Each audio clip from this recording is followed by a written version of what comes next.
Dvēsele nav ārdurvis, kuras ik viens var atvērt un aizvērt.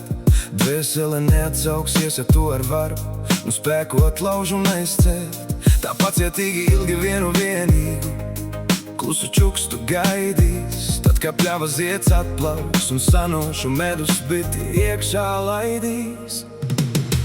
Lai mīl zieds tavas dvēseles pļavā, uzzied jau šodien visā savā krāšņumā, un ik viens, kas tevi satiek, lai domā, ka ir nonācis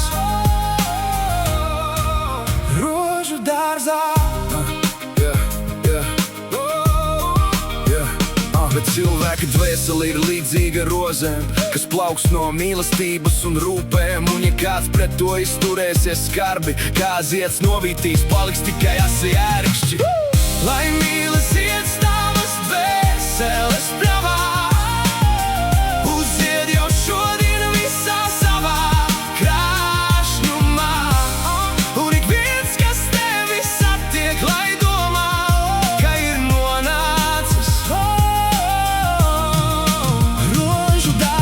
mīlestība ir kā skaists dvēseles zieds. Katram tā ir, bet ne visiem tā zied. Ja ar maigām jūtām par to rūpēsies, tad kā pumpurs pavasarī tā atvērsies. Lai mīl zieds tavas dvēseles pļavā, uzzied jau šodien visā savā krāšņumā, un ik viens, kas tevi satiek, lai domā, ka ir nonācis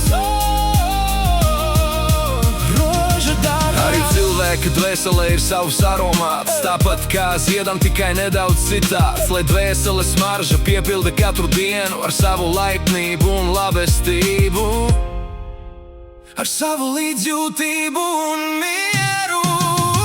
Lai mīl zieds tavas dvēseles pļavā, uzzied jau šodien visā savā krāšņumā, un ik viens, kas tevi satiek, lai domā, ka ir nonācis rožu dārzā. Kad divas dvēseles sauc viena otru, tad visums tās sadzird un seved kopā.